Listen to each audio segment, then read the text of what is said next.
because we liked a lot about the original Destiny 1, but we knew that it had a reputation as a somewhat flawed game. Like, it was really fun, but it was also pretty nerdy and hardcore. And so we wanted to turn that on its head and make a much more widely appealing version of Destiny. Because Destiny 2's player engagement was both broader with more players and deeper with more hours than it had ever been in Destiny 1. For about 6 weeks. To show this visually, so this was our weekly active users for Destiny 2 in the first few months. And for comparison, this is what Destiny 1 looked like. So far, so good. But then this started happening. And this moment right here in February of 2018 was fucking terrifying. The largest marketing push we could manage, and we'd trust that success by every definition would follow from that. And this was all summed up at the time by our studio motto: we make games we want to play. And so we wanted to turn that on its head and make a much more widely appealing version of Destiny. And this picture is old and grainy because it's an old picture I actually found on my cell phone, because we took down that motto a little while after D2 launch as we evolved our view of what success really meant. And our new studio motto, this is a more recent picture, is we create worlds that inspire friendship. And this new studio purpose has a bunch of benefits over the old one, like including the fact that we make games we want to play. It sounds a little too much like it's just like gatekeeping for bald middle-aged white guys like me. Already, I think I must stop the... Oh man. So the past few days, I've been watching some GDC presentations from a multitude of devs. One of my favorite ones is from Chris Wilson. It's how they created the forever game with Path of Exile. Highly recommend that one if you're interested in a very good example of how to do live service, because I was watching Justin Truman's very infamous going from a box product to a live service, and while I do think it is a great video that really highlights what Bungie did wrong, I think some of the lessons that they learned weren't really the right lessons at all. One thing that really bothers me about that video is, I want to say, mainly just the first 15 minutes. It is a really rough watch, but I highly recommend you do watch the full thing so you understand the context of what a lot of Bungie decisions are. But at the same time, I don't think a lot of the decisions current Bungie is making aligns with what Justin Truman says in this presentation.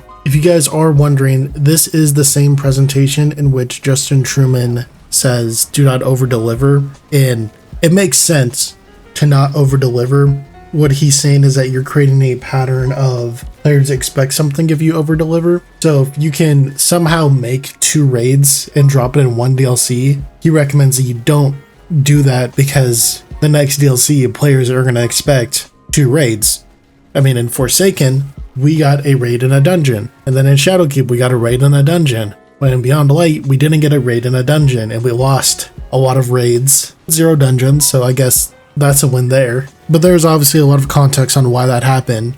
Bungie had a way bigger team size during year 1 and year 2 of Destiny, which allowed for more raids and dungeons to be possible. That year we got 3 raids in a dungeon. That's Last Wish, Scourge of the Past, Crown of Sorrow, and Shattered Throne. While Shattered Throne isn't the most technically advanced dungeon because it's one of the first, it still set up a precedence that we were going to be receiving raids and dungeons and DLCs. Obviously that isn't the case now.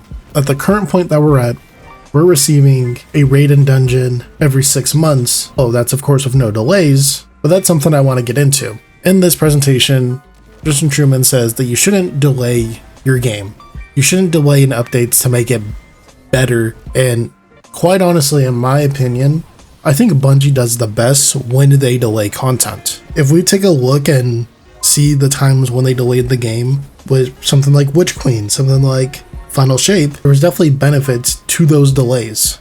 I don't know. I feel like personally, Bungie focuses too much on making an expansion once a year, and I feel like they could release way better expansions if they do it every like 18 months instead. The Verity encounter would not exist in Salvation's Edge if it wasn't for the delay. Prismatic wouldn't exist, the Dread wouldn't exist. Like, I think delays honestly have helped Bungie more so than it has hurt them. On top of that, when it comes to seasonal content, I think the moment they decided to start tying the narrative to every season, they kind of wrote themselves into a corner that the seasons have to basically be this 3-part story that leads to the next expansion.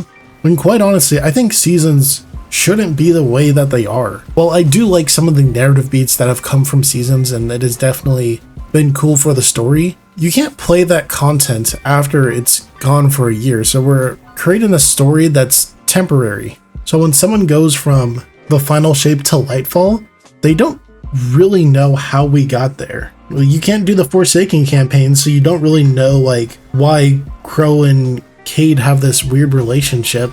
Like, yeah, you can pick it up from like subtext, but there's a long history and a long story that are in between these DLCs that just aren't possible to view anymore. And I think that portion of the live service is negative for the overall game. Now, I'm not saying every season can't tell a story, but making every season tell a story isn't great. Let's take, for example, Ash and Iron. Ash and Iron try to tell a story about Maya Sundaresh looking for Golden Age technology and the Plague Lands. Now, if you bring back the Plague Lands, you can only really do it once. And Bungie, for whatever reason, decided to bring back the Plague Lands with no Siva and tell us Siva is dead the entire time when they know Siva is a big seller for the community.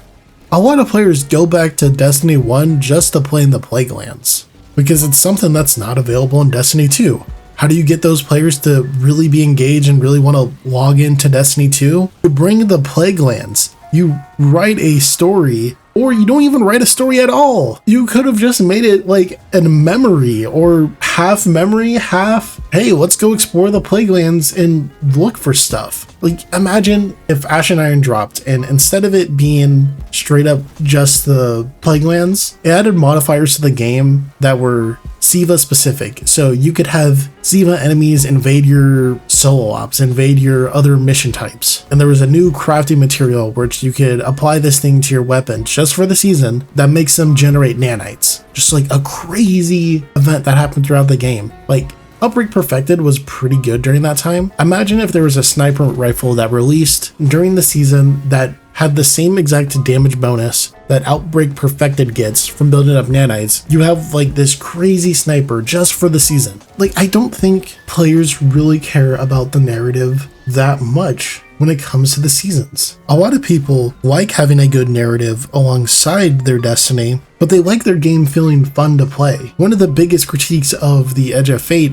is that it just wasn't fun to play. A lot of people didn't want to play it on their alt characters. A lot of people just didn't finish the campaign because of how bored they got, how annoyed they would get with the mechanics of Matterspark. And that isn't including the technical issues that the ability had itself. I don't know, for me, I don't think this drop an expansion every 6 months, drop a season in between is going to work out long term. And I really think this is just holding Bungie off until their next big thing. But I'm not really holding my breath. When it comes to Destiny 3, I really hope Bungie decides to cut back on needing an expansion to drop like every year and prioritize like adding some depth to the game.